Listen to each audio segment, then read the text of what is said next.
Thank you. Welcome back, everyone, and welcome to NBN Co Limited. And I'd like to welcome Dr. Switkowski, Chair of NBN Co, and also Mr. Rue, and congratulations on your appointment to CEO of NBN Co. Would either of you like to make an opening statement as we start tonight? Yes, I will, Chair, if that's okay, and thank you for your kind comments. So, again, with me, as you quite rightly say, are Dr. Switkowski, our Chair, Peter Ryan, our Chief Network Engineering Officer, and Brad Wickham, our Chief Customer Officer of our residential business. And I'd like to start by thanking Bill Morrow for his leadership over the past 4 years. He really is an outstanding CEO who focused on motivating and engaging the people of NBN. And under his direction, we achieved remarkable results that set the company up for continued success. And as Chief Financial Officer during that time, I saw the dedication, talent and determination of NBN's people to build the systems and processes to meet every challenge. But there is something more than metrics and milestones that drive people working at NBN, and that is true for me as well. We know that fundamentally we are changing lives for the better. One of your colleagues gave us a great example of this by sharing a letter from a 10-year-old girl. This girl had very poor internet access and couldn't do her homework, so she had to use the school connection in her lunch hour. She said that with the NBN at home, she can research online, watch instructional videos and use programs like Mathletics that help her learn. The best thing, though, was that she can play with her friends at lunch rather than being stuck in the library. So we talk a lot about the what and the how of NBN, but stories like this go to the why of NBN. We are building a national asset that contributes to people's lives and to the economy, and that's what makes it such a privilege to lead this company. We now have close to 7.5 million premises ready to connect, 4.4 million premises activated, and 99% of the country is either in design, under construction or complete. But with 2020 just one financial year away, we do see a paradox emerging. We are very close to our goal, but there is still a long way to go. We need to add 2.8 million premises this financial year, which is more than 10,000 premises every working day. And although these are big numbers, remember that in fiscal 17, we showed what is possible when we added 2.6 million premises. It's not all about pace, though, as you well know. Customer experience is vital to our business strategy. The best protection against future competition is a fully operational network that is affordable and beating expectations. We are seeing significant improvements in this space. We reduced average network congestion to 38 minutes per week, down from approximately 4 hours a year ago. Back then, just 16% of connections were on a 50 megabits per second plan or higher. Now that sits at 50%. These plans are many times faster than the old ADSL connections, so people are now seeing the true value of moving to the NBN. With installations, we get 94% right the first time, up from 86% a year ago. Network faults are down to just 8 faults per 1,000 premises per month, but when issues do arise, we'll fix 91% first time, up from 70% a year ago.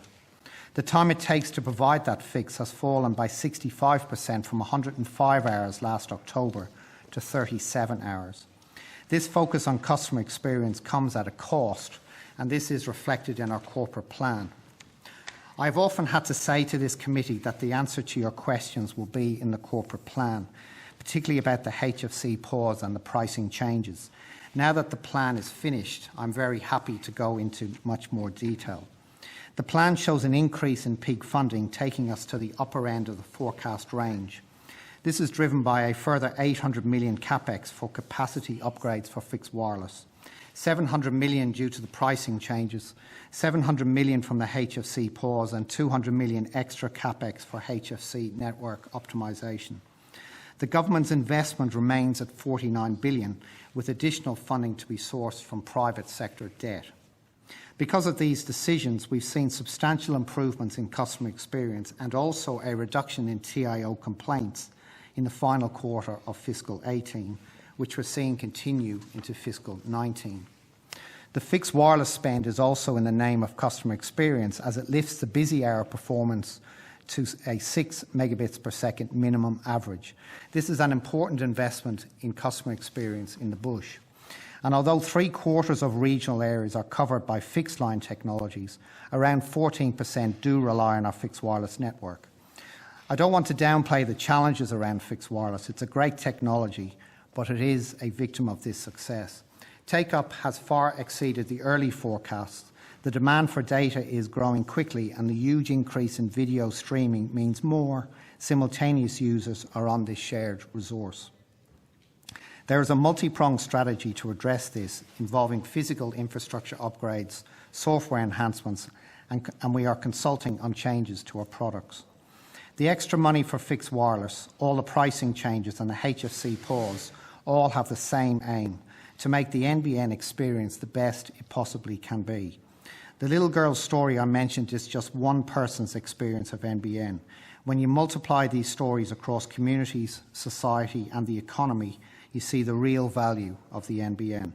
We know through the alpha beta research that NBN connected areas have higher rates of business growth and more digital jobs.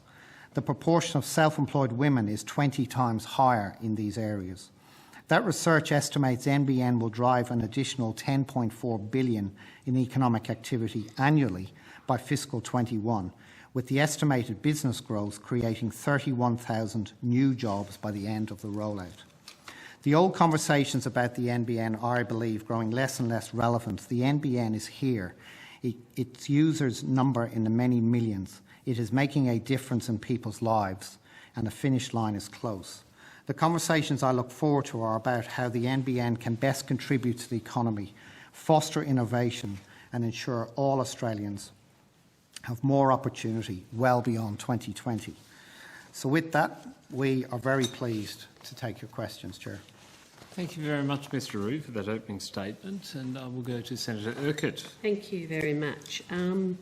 Just got a few around some issues that I raised earlier in the day on the NBN fixed wireless pricing. So, Mr Murdoch, earlier today we saw information about when the department first learned about NBN Co's proposal to set a wholesale price of $65 for fixed wireless users.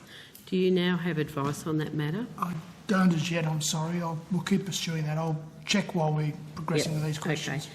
And Minister, when did you first become aware of the plan to set a $65 wholesale price for the 50 megabits per second plan on fixed wireless? Before or after it became public? Well, I was certainly aware that NBN had gone through consultations, but on the day that you referred to where I issued a statement, I thought that there was a view abroad that what was proposed by NBN was intended to be some sort of a permanent product, whereas it was intended to be an interim product. I think there was genuine confusion in the community on that point, and I spoke to the then CEO, Mr Morrow, who had independently reached that same view, that there was confusion about that particular product, and he took the decision that that would not be being proceeded with. Okay. So I would have been aware, I'm sure, through the office that there had been consultation which had been happening, but that was the point at which it became clear that there was confusion, and NBN took the view that it was sensible and prudent to address that. Minister, on the 16th of August, Labor called on NBN Co to abandon the $20 per month price increase. 1 hour later, you issued a statement saying the pricing increases would not occur. So did you seek advice from your department on the matter? Well, I certainly spoke to my office. I may well have spoken to the department as well, but I certainly spoke to Mr Morrow. Mr Murdoch, are you aware whether that advice may have been sought? I think advice was provided to the office, but I'll confirm that. That's fine, yep, okay. So, Mr Roux, prior to the NBN Joint Standing Committee hearing where you revealed plans for the fixed wireless pricing change, Had NBN Co advised the department or the government on those plans prior to that hearing in October? My memory was, and I'm sorry, I am going on memory here, but memory is that there were multiple conversations around fixed wireless. There were multiple conversations around product, and certainly we had discussions around consultation with the industry. But I'm talking specifically about the pricing and the pricing increases. So were the department and the government, both of them, completely in the dark? Was it only NBN Co that understood about it? I'm sorry, Senator. As I said, my memory is that we had discussions around fixed wireless and certainly around industry consultation. Specifically to your question, I don't specifically recall whether we talked about a $65 price point or not, but we certainly did talk about fixed wireless product and fixed wireless consultation. Okay. With both the department and the minister? Yes. Okay, thank you. Okay, over to you, Christine. Are we okay? Thank you very much. I have questions on a slightly different area. The Telstra CEO recently called for a $20 reduction in wholesale NBN prices. What are your views on that, and what do you think that would achieve? Well, I think that the Telstra CEO is clearly looking at one of his cost lines, and certainly for him, he's looking for a reduction in costs in his business. The reality is that we have talked about our wholesale prices for many years. They've been well understood. They're based upon a business plan and a corporate plan that we've had released for many years. They are based upon what is undoubtedly a significant lift in capability in the internet capability in Australia and delivering the sort of benefits that I talked about earlier. We are certainly retail prices is up for the retailer, but we are confident that the asset that we're building has great value, and we know that the community values that asset, and we have always talked around the additional speeds, the additional capacity that will be consumed by end users, and we are satisfied that the wholesale pricing construct is therefore appropriate. From a financial standpoint, all other things being equal, what impact would a $20 reduction in wholesale prices have on the NBN business case? Well, clearly that would lead if that was the case, that would clearly lead to a very significant reduction in revenues, And but Senator, that's not something that we're contemplating. So you haven't done any modelling on that?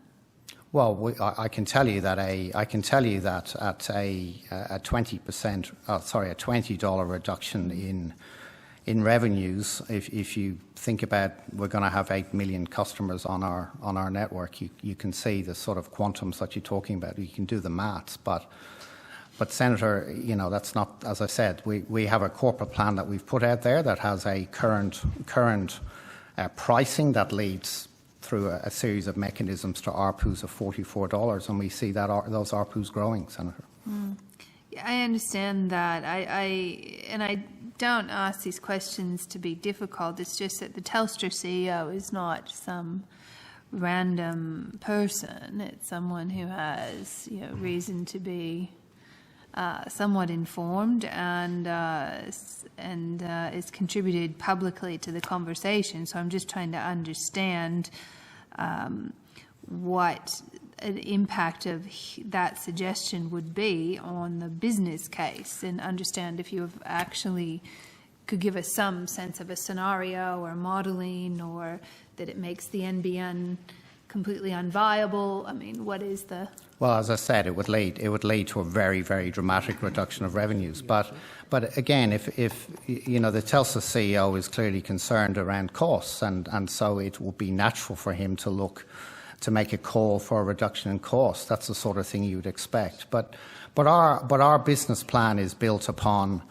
as I said, a very significant uplift in internet capability, an uplift that will provide the economy very significant benefits, an uplift that we know that end users appreciate the value of the NBN, and I would hope that the retailers can sell that value to the end users.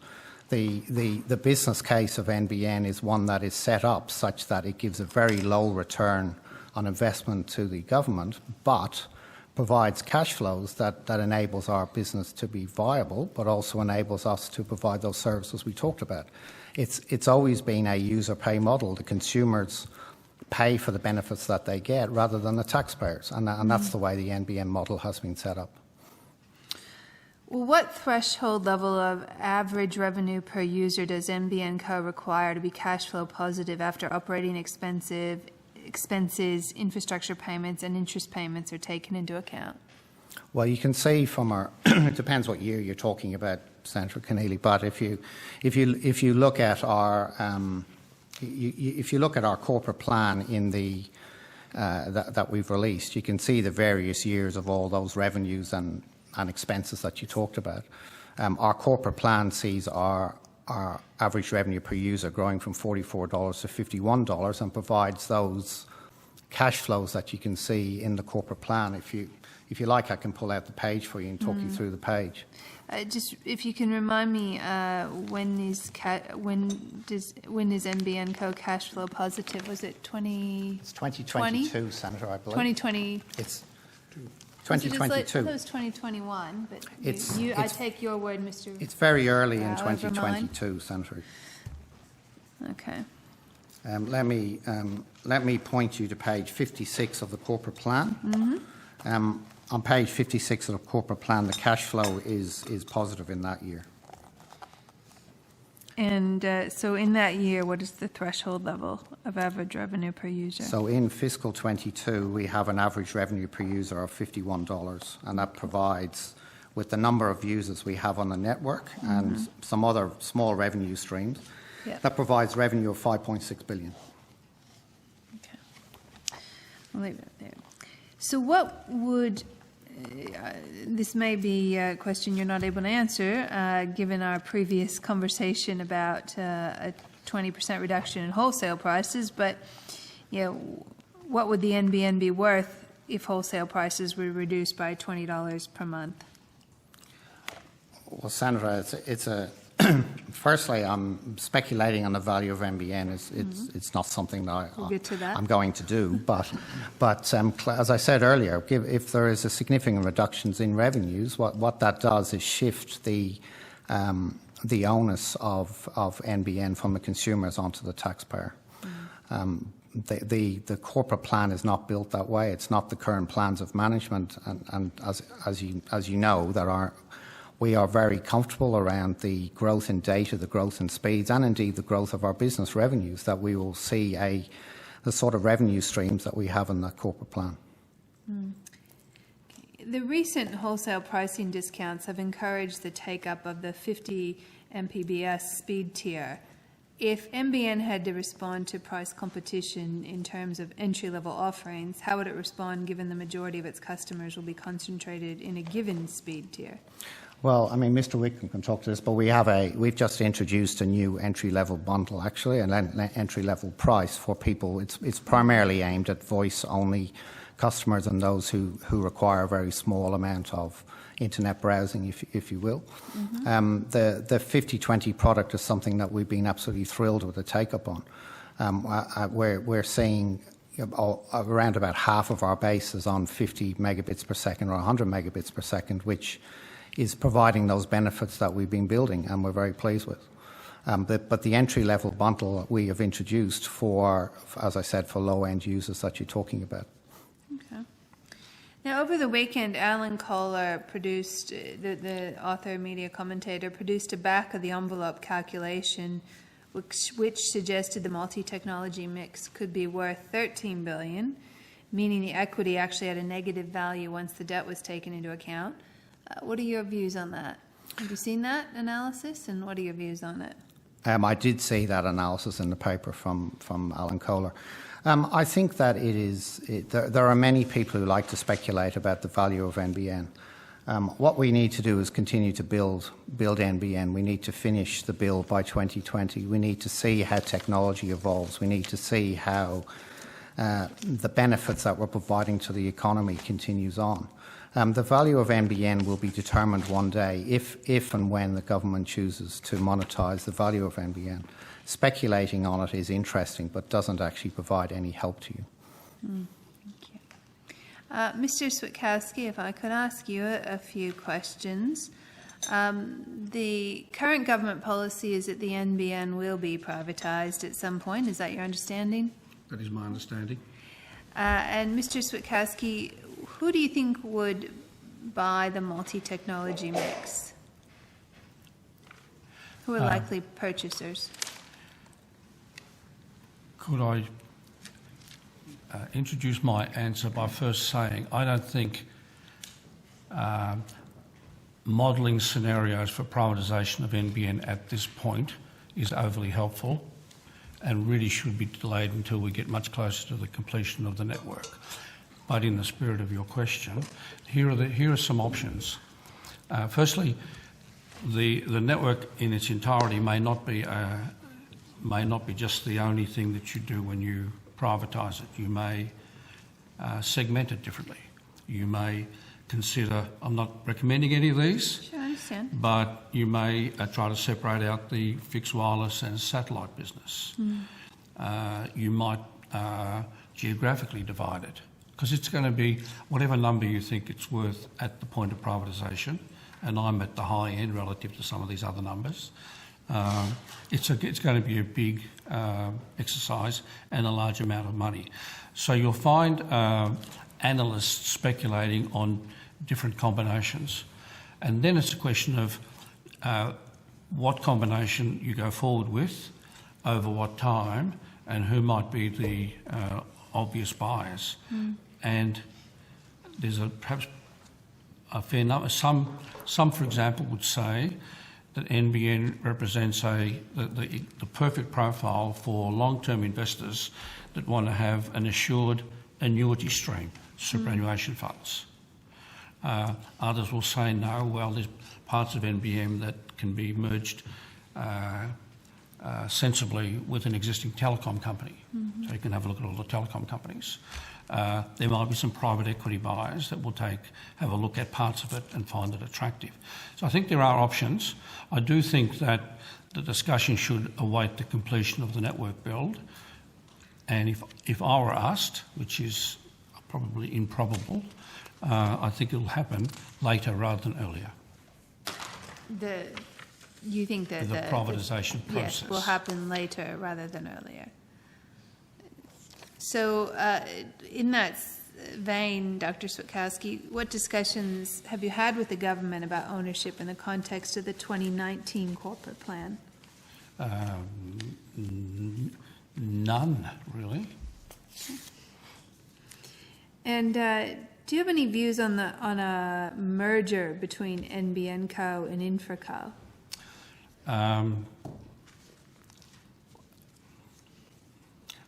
That is a proposal that has come from Telstra executives and chairs. It is one of the scenarios that could play out. It will have to overcome many regulatory and competition hurdles.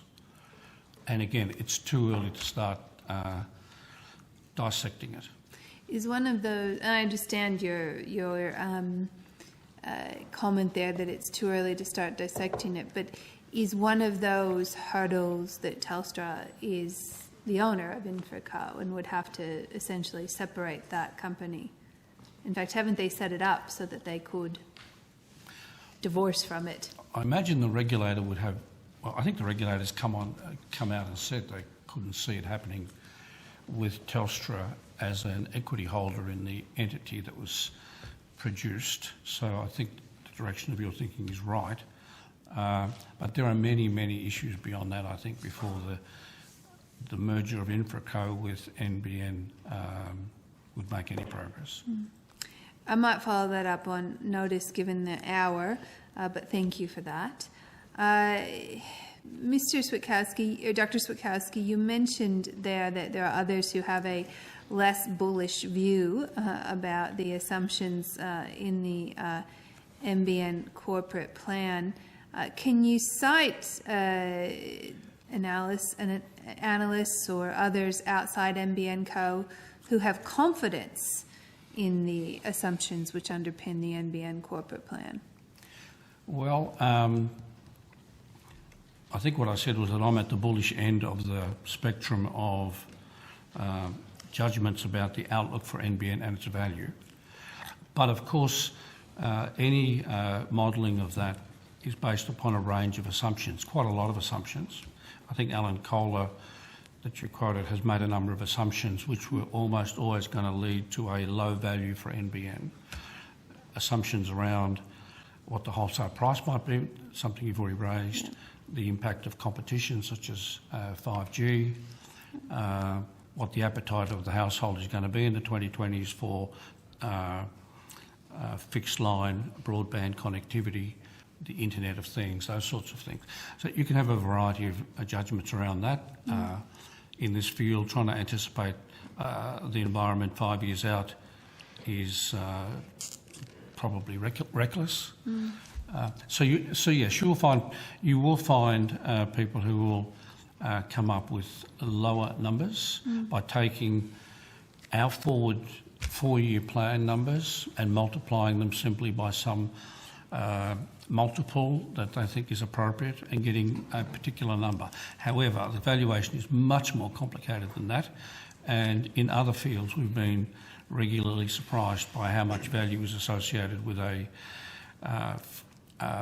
fixed physical asset that covers the continent, that offers enduring relationships with households.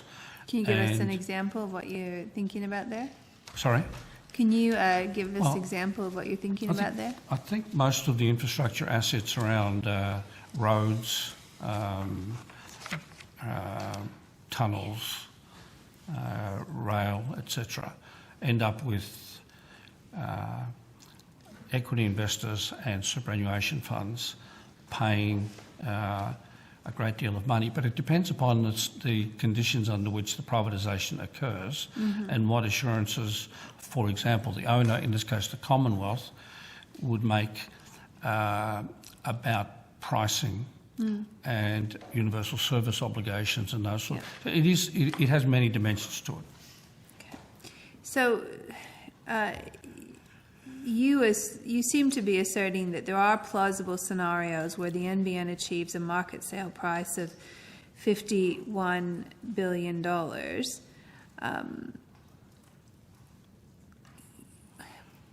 But you do accept that there are others who reasonably assert that with a rate of return at 3%, the multi-technology mix has near zero prospect of achieving that sale price. Well, again, it depends upon how the privatisation process is configured, and obviously the way the business is running in the early 2020s, the outlook for pricing, and the commitments that the former owners, in this case the government, might make around regulatory and other matters. So while there is downside risk, the current valuation is supported by our 4-year projected numbers, and they are, unlike in most corporations, they are public, so people can look at them, they can challenge them, they can model around them and get the numbers that they get. I could certainly generate and do generate figures around $50 billion for the value of this enterprise in the early 2020s.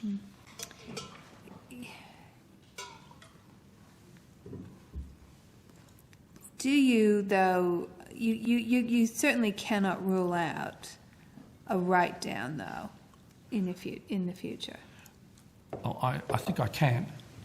I don't. Firstly, write-downs are not within the gift of management or government. They are driven by accounting rules. We are 2/3 built, or depending which set of numbers you use, a bit further than that. The network is not complete. We do not have the customer base that we expect to have in the 2020s. the ability to properly value this asset is probably not going to be available to us until the 2020s. So I think, Senator Keneally, that I will continue to answer the question that, yes, I can rule out a write-down until this becomes... This is my personal view. I think considerations of the valuation of NBN will await the business moving into a relatively normal, conventional mode, which will happen when we finish the build in 2020, we complete the conversion of all households and businesses in 2021, we turn cash flow positive, we look forward, and then we'll make, whoever's going to make the judgment will make it then. Okay, and would that include also making a decision about whether the NBN is in fact sold or whether it should remain in public ownership? I think that will be the start of the debate. I think it should be the start of the debate. I wouldn't be doing it any earlier. But it's quite possible that that will be the debate at that point. Quite possible. Okay. All right, I have some other questions, but I think given the scope of them and the time, it's better to put them on notice. And I thank you, Dr. Swikowski. Thank you, Doctor. Senator Urquhart, do you have any questions? Yes, I do.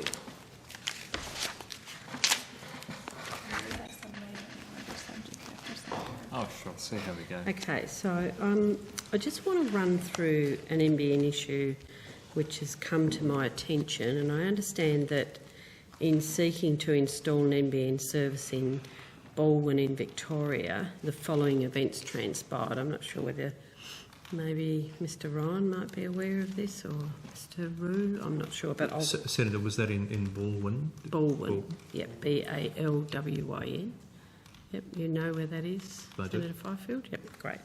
So there's a sequence of events that I'll just step you through. So in July 2018, NBN contractors sought to lay a new lead-in cable as part of a service installation. Prior to the installation, the gas supply to the home was working fine and without issue. Following installation, it became clear that there was a gas leak. The homeowner sought an assessment and was advised there was a leak. The gas was then turned off. The homeowner contacted NBN Co to appraise them of the issue and provide NBN Co with an opportunity to send their own people or plumbers to assess the situation. NBN Co declined on 2 separate occasions and advised the homeowner to engage their own plumber. The homeowner engaged local plumbers who identified damage to the gas pipe and undertook works to fix the leak. Upon receiving the invoice for over $4,642, the homeowner submitted it to the NBN complaints team. The contractor initially denied responsibility for hitting the gas line and causing the leak. Further, NBN delivery partners sent officers back to the premises to conduct an investigation and advised the contractor was not liable because their trench and lead-in were not near the pipe. However, it has subsequently been demonstrated this was not the case. Further, the plumber produced photographic evidence which shows brand new masking tape that was placed around the part of the pipe which had been damaged from a utility strike. Further, the lead-in was demonstrated to be travelling near the gas line.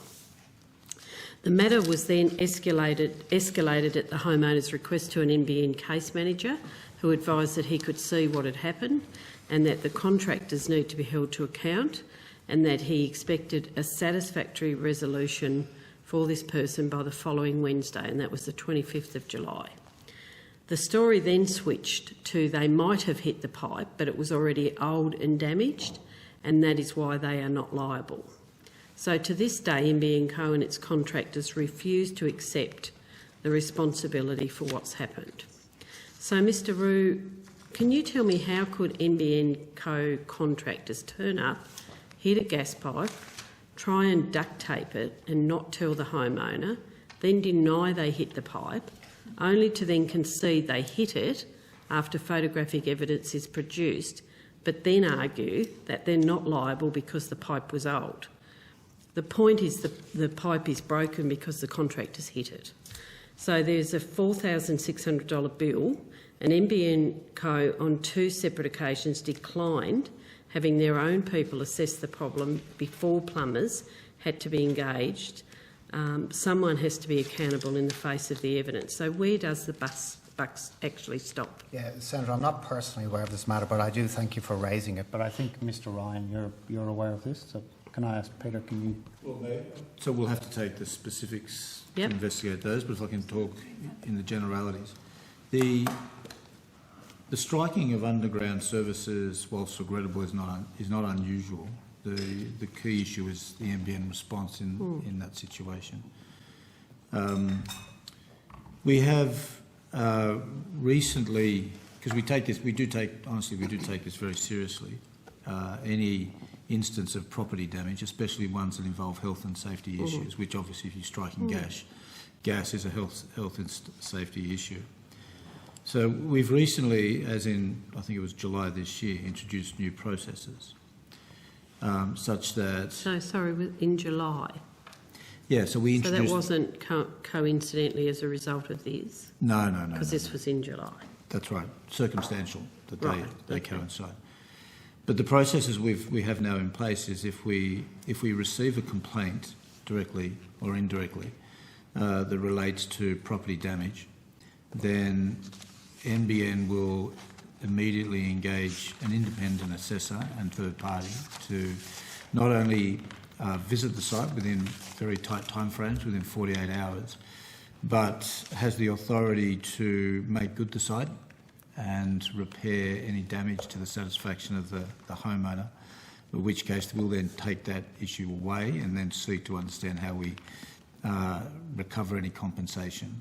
But we won't leave that to the homeowner to bear the burden of waiting while we derive liability and recover any costs. So when did that come into place? In July? In July. Yeah, but what date in July? Do you know? Early July, late July? Early July, but Right. I'll confirm the exact date. Okay, because interestingly enough, this was Monday the 2nd of July, so this incident. So I guess... And can I just sorry, Yeah, interrupt. sorry, I thought you Even finished. prior to that date, this instance that you're talking about should never have happened. Yeah, okay. So I guess the issue here is then, can you appreciate how stressful it is for a homeowner to one day be ordering an NBN connection and then the next day having a $4,600 bill on their hands through absolutely no fault of their own? Senator, can I just ask if we could get our people to get in touch with you and Yeah, get the, so get what the I'm detail, please? saying, I'd actually like to hand over the details of this case for NBN Co for consideration. I've got the details here, Great, so I'm thank you. happy to give that to you. And Mr Rue, can I have your undertaking that the matter will be looked into? Absolutely. Okay, Absolutely. great. I have the information here, so I'm happy for the No, we- Secretariat to pass that to you. Okay. We do. That's why we have a case management team, Senator. We do Thank you. care about these issues. We care. Yeah. There are unfortunate cases, and that is true. But we like to deal with them, Senator. So Yeah, of course good. we will Well, a do this. quick remedy I know would be appreciated in terms of this. So I've just got a few questions before I go back to Senator Keneally in relation to the West Coast of Tasmania. I think Senator, everyone's stunned it that wouldn't I be have... a hearing unless... Sorry? It wouldn't be a hearing. It wouldn't be a with you. hearing It wouldn't be a without the hearing. West Coast. So, It wouldn't be a hearing. You're right. okay, so I understand Senator Fifield on the 5th of October has stated that when Zian comes online, Tasmania will be the first state that will be construction complete for the NBN. So do you agree with Minister Fifield's statement? That, I think there are a couple of fixed wireless towers. sorry? I think there are a couple of fixed wireless towers still to... Senator, I'm sure my team can tell me, unless Mr Ryan, you know, but if it's not complete, it is very, very close to being complete. There may be a couple of homes. Let me just check that. So that was a bold statement that Senator Fifield made, was it? I think if you look at the transcript, I said 99.9% complete. Right. And referring to Zian would probably been referring to that particular West Coast project. Okay, that's well. Certainly, the information I have is that what you said was Zian comes online. It will be the first state. Anyway, let me press ahead with the questions and see how we end up.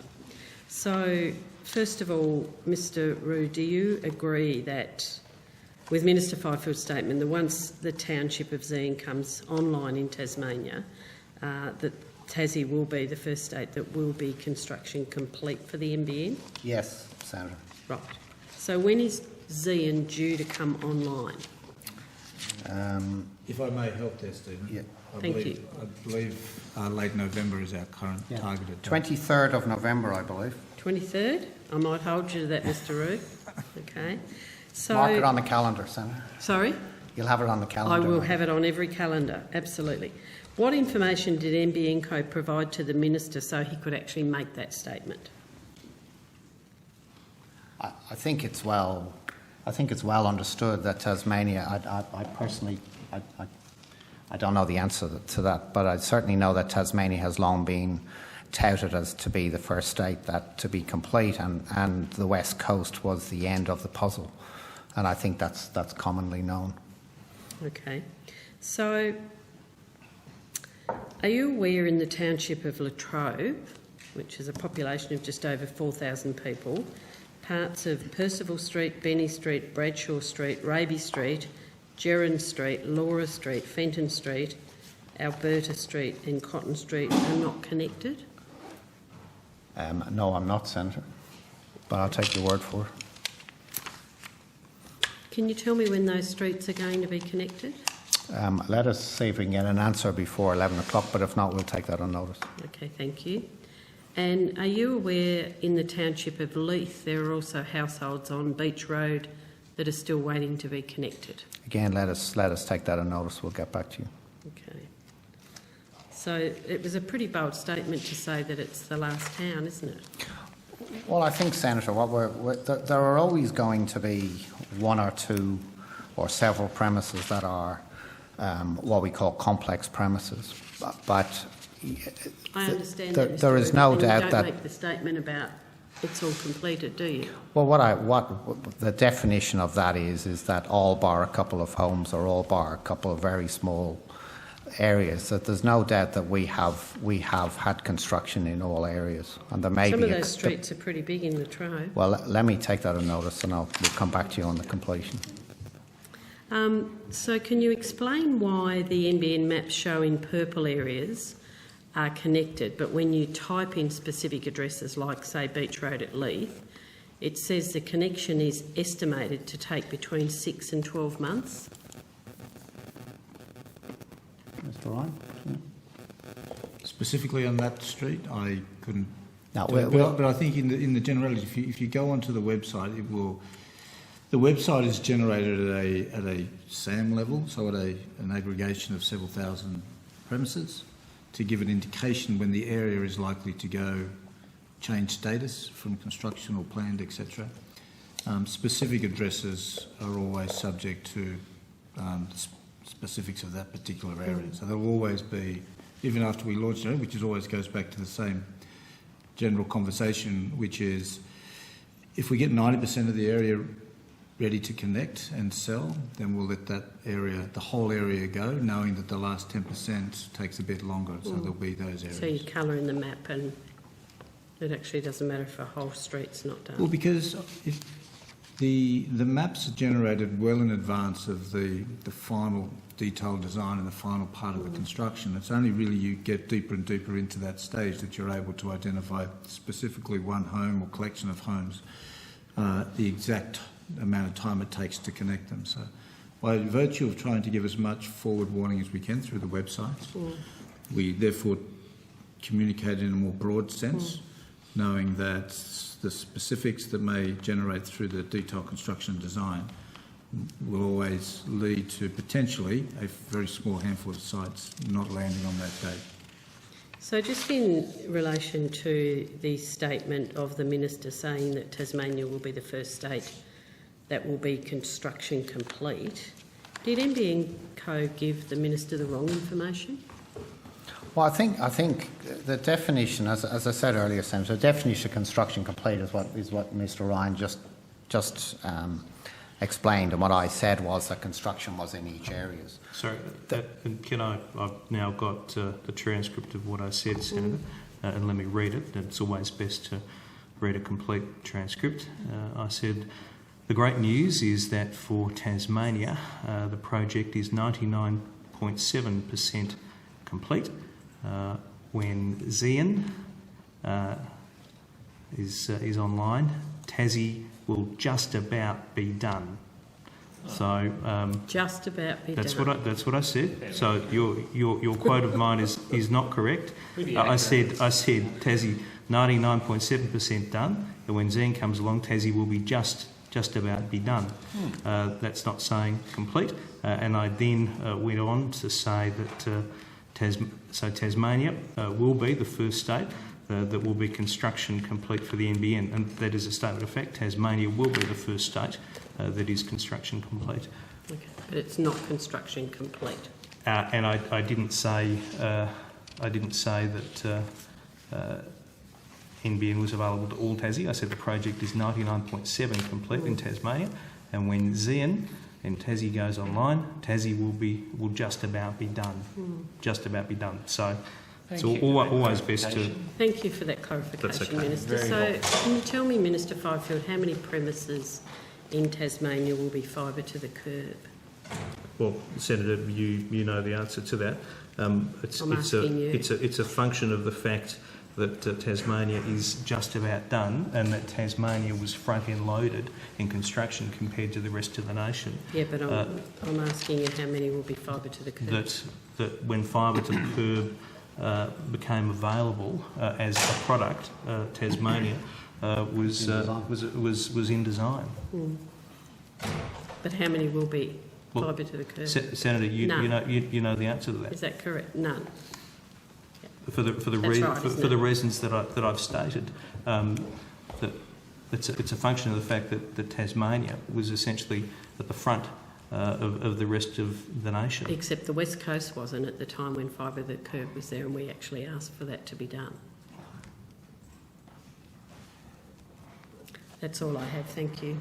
Senator Keneally, do you have any further questions? If not, I'd like to... No. Oh, you do? I have a few, Senator Dunning, not too many. On the NBN upgrade path, in a hearing on 28 February 2017, Labor senators put the following questions to Mr. Morrow to confirm if there was funding set aside in the NBN corporate plan for a wide-scale upgrade of the fibre to the node network. Just for the record, Senator O'Neill said, could you confirm for me whether the ongoing capital expenditure that you have just said is set aside in your forward projections is for a wide-scale upgrade of the 5.4 million premises that are on the fibre to the node network? Mr. Morrow said, I can assure you it is not. It is for miscellaneous things. If a cabinet gets hit by a car, we have to go out and put a new cabinet in. And then he was also asked, Senator O'Neill, the current corporate plan assumes that the fibre to the node will be used until 2040. That is what the current plan assumptions are. Is that correct? And Mr. Morrow said, yes, that is correct. Mr. Rao, can you confirm there is no capital expenditure built into the 2019 NBN corporate plan for a wide-scale upgrade of the copper footprint to fibre?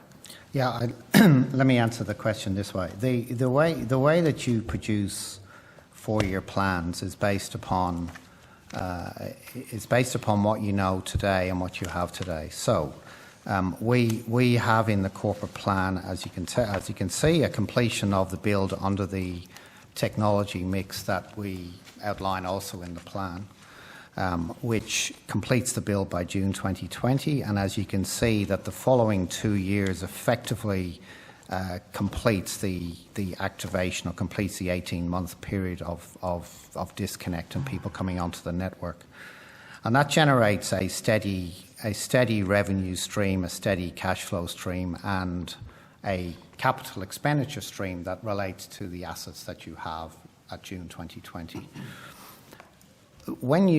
So the answer to your question is that, as Mr. Morrow answered, I think you said February 17, the capital expenditure that you see in the years of 21 and 22 relate to the sort of things he was talking about, or they may be things like capacity node splits. They are some capital expenditure to continue to build greenfield sites, for example. But what one does in a corporate plan then is then roll to 2040, you roll forward what is the steady state stream revenue, steady state costs and capital expenditure. That does not mean that that's actually what's going to long-term translate, because obviously a corporate plan and a long-term plan of a business has to adjust to known facts, to facts that become known that you don't necessarily have at the time of preparing a plan many years ago. That doesn't mean, though, that our business wouldn't sustain any additional capital expenditure on the sort of upgrades that you were talking about, because plans continue to evolve, new revenue streams comes in, lower costs or different cost base come in as well. So it is true to say that between 21 and 22, which is really the years you're talking about, there isn't capital expenditure specifically in that plan for any upgrade paths, but that does not mean that the company wouldn't do that in the future and wouldn't have a business case to do so. And that's why having a steady and sizable revenue stream is very important. Okay, we were talking about capital out to 2040, yes, as was Mr. Morrow. Yeah, but what I'm trying to explain is that when you do a corporate plan like this and you do assumptions out to 2040, you base it upon information you have today, and the information we have today is the technology mix that is in existence at 2020 according to this plan, and then you roll forward those cash flows to get to what 2040 would look like and what a rate of return, for example, would be. But any business plan for any business is a living and breathing thing. It changes. It changes with consumer demands, it changes with technology, it changes with competition, it changes with new opportunities for revenue streams or for cost reduction that you may have. And there are often business cases that you then build in to change that plan and to improve that plan and to improve the value of the company. So when you construct this plan and you construct a financial outcome from the plan, it is true to say that the cash flows are rolled forward from 22 onwards and the capital expenditures rolled onwards to come up with a valuation. But that does not stop a future view of upgrade paths or new business cases for different things that would generate equal or hopefully better rates of return. Okay. Sorry, I hope that answered your question. It does in a way. Yeah, we might come back to that. If I can say, Mr. Turnbull has previously said that he estimated 50% of the capital expenditure in deploying fibre to the node could be carried through to fibre to the premise or fibre to the curb upgrade, and that the other 50% would be written off. Did he make that statement based on advice from NBN Co? Not to my knowledge, Senator, no. So does NBN Co agree with Mr. Turnbull's assessment, or is it too optimistic? I'd have to do an analysis, which I haven't done on that, Senator, so I can't answer your question because I haven't got that analysis. What I can tell you, though, is that you certainly have work that's done in exchanges. You've got fibre that is pulled deep in within, say, a kilometre of a home in fibre to the node, and that is not wasted. You would clearly need to then pull further fibre closer to the home, and you'd need to put, depending on if it's fibre to the curb or if it's fibre to the premise, you would have to put something in a pit, either a multi-port or a DPU in the pit.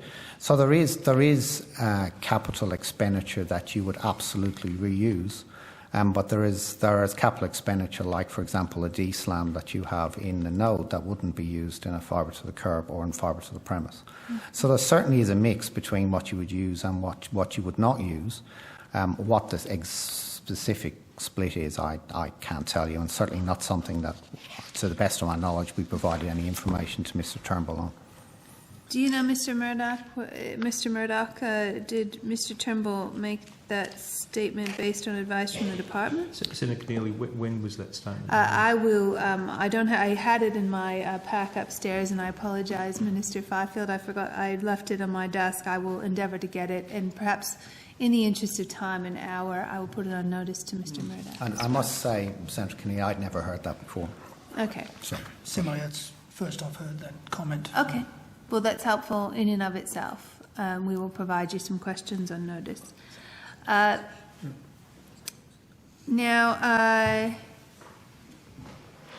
actually, Chair, I suggest I might put some of the rest of these questions on notice, which are quite technical detail. I'm just having a quick look to see if any of these... Yes, I think that would be best, given the hour. Well, look, on that basis, I wholeheartedly endorse your course of action there, Senator Keneally and Senator Rickett. That's excellent. Well, look, you know what? That brings us to the end of estimates for the communications portfolio. Thank you, NBN Co, Dr. Switkowski and Mr. Roux. Thank you very much. So we have Friday the 2nd of November for the date on which senators are to lodge written questions on notice. Thank you, Minister. Thank you, officers, all of you. Hansard and Broadcasting, thank you very much. The committee is adjourned.